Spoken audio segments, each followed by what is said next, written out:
Hello friends, आज आपण गणेश पुराणातला 6वा अध्याय पाहतोय. श्री गणेश पुराण महात्म्य.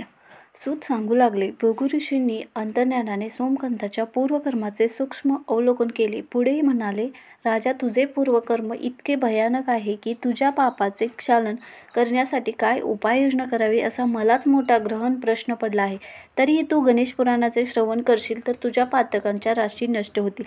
ऋषी वचन ऐकून राजा गहिवरला. अनन्य भावाने शरण जातो म्हणाला. भृगूंना म्हणाला, आपल्या कृपादृष्टीने या बालकाचा उद्धार होईल असा माझा दृढ विश्वास आहे. आपण मला पावन करून घ्या एवढीच नम्र विनंती आहे. शरणागतांचा सांभाळ करणे हेच आपल्यासारख्या थोरांचे कार्य असते. मी जाणून आहे. भृगूंना दया आली आणि गणेशाच्या 108 नामाने पाणी अभिमंत्रित करून ते त्यांना सोमकांताच्या रोगजर्जर देहावर शिंपडले. त्या कृतीने एक चमत्कार घडला आणि सोमकांताच्या नाकातून एक सूक्ष्म काळा पुरुष बाहेर पडला. अल्पावधीतच त्याने प्रचंड आकार धारण केले. कोळशाप्रमाणे काळा भिन्न आणि खादगी रंगासमान तांबरलेले डोळे असलेल्या त्या भीषण पुरुषाच्या विस्तृत मुखातून जीभ बाहेर लोंबकळत होती. कधी त्याच्या मुखातून भयंकर अग्निज्वाला तर कधी रक्त, पू यासारखे अत्यंत किळसवाणी पदार्थ बाहेर पडू लागले. आपल्या दाढा करकरा चावीत तो ऋषीकडे पाहू लागला. त्यांच्या अस्तित्वाने आश्रमातील सर्वांचा पाचावर धारण बसले. पशुपक्षी इतरत्र पळाले. गोट्यावरील जनावरे दावे खेचू लागले. भृगूंनी त्याला विचारले, तू कोण आहेस? उत्तरादाखल प्रचंड गर्जना करीत तो म्हणाला, सर्व प्राण्यांच्या शरीरात मी पापपुरुष आहे. तुझ्या मंत्रप्रभावामुळे मला या सोमकांताच्या शरीरातून नाईलाजाने बाहेर यावे लागले. मला भूक लागली आहे, काहीतरी खायला दे, अन्यथा या राजासह तुझ्या आश्रमातील सर्वांचा मी फडशा पाडीन. तू माझे निवासस्थान हिरावून घेतले. आता मी कुठे राहू?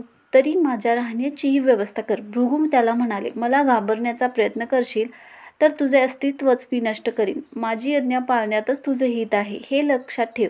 यापुढे समोरच्या आम्रवृक्षाखाली डोलीत तुझे वास्तव्य राहील आणि झाडाची वाळलेली पाने खाऊनच तुला जगायचे आहे. भृगूंची आज्ञा होताच तो पापपुरुष आंब्यापाशी गेला. तोच केवळ त्याच्या स्पर्शानेच त्या महाकाय वृक्षाचे राखेत रूपांतर झाले. भृगूच्या भीतीने तो पुरुष त्या राखेच्या ढिगातच लपून राहिला. भृगू सोमकांतास म्हणाले, तुझ्या पापाने या वृक्षाची काय अवस्था झाली हे तू पाहतच आहेस. आता तू गणेश पुराण श्रद्धेने श्रवण केलेस म्हणजेच तू पापमुक्त होशील. इतकेच नव्हे तर त्या पुण्याने या आम्रवृक्षासही पूर्वस्वरूप प्राप्त होईल. राजा म्हणाला, ऋषीवर्य, गणेश पुराणासंबंधी मी कधी ऐकलेच नाही, त्यामुळे ते वाचण्याची कधी वेळच आली नाही. हे सांगणारी योग्य व्यक्ती मला कोठे भेटेल? त्याची जिज्ञासा जाणून भृगू म्हणाले, गणेश पुराण ऐकणे ही पृथ्वीवरील दुर्लभ गोष्ट आहे. पूर्वी ब्रह्मदेवाने हे पुराण व्यासांना सांगितले. पुढे व्यासांनी ते मला कथन केले. तुझी इच्छा असल्यास ते मी तुला सांगेन. तरी सर्वप्रथम सरोवर जलाने स्नान करून शुद्ध मनाने तू माझ्याकडे. ऋषीवचनांनी राजाच्या सर्वांगातून जणू नवचैतन्य संचारले. राणी सुधर्मा आणि 2 प्रधानांच्या सहकार्याने राजाने सरोवरात स्नान केले आणि पुढे आनंदाने आजपासून मी गणेश पुराण श्रवण करीन असा संकल्प सोडला. तोच एक चमत्कार घडला. राजाच्या सर्वांगावरील क्षते जाऊन त्याचे शरीर पूर्वीसारखे सुंदर झाले. केवळ संकल्पाचा तो प्रभाव पाहून सर्वांनाच अत्यानंद झाला. हर्षयुक्त अंतकरणाने सर्वजण आश्रमात परतले. भृगूंनी त्यांना बसावयास आसने दिली.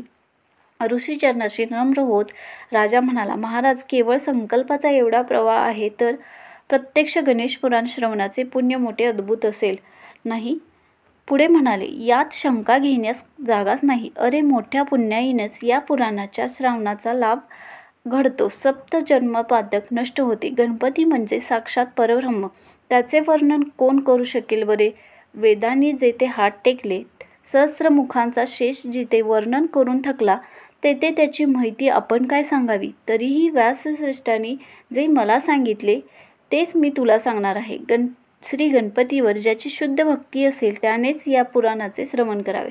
भृगू गणेश पुराण सांगत आहेत हे कळताच चैतन्यसहित त्याचे इतर शिष्यही तेथे उपस्थित झाले. तर हा होता 6वा अध्याय. कसा वाटला कमेंट करून नक्की सांगा. पुढच्या भागामध्ये आपण 7वा अध्याय पाहणार आहोत. तर धन्यवाद. Thanks for watching.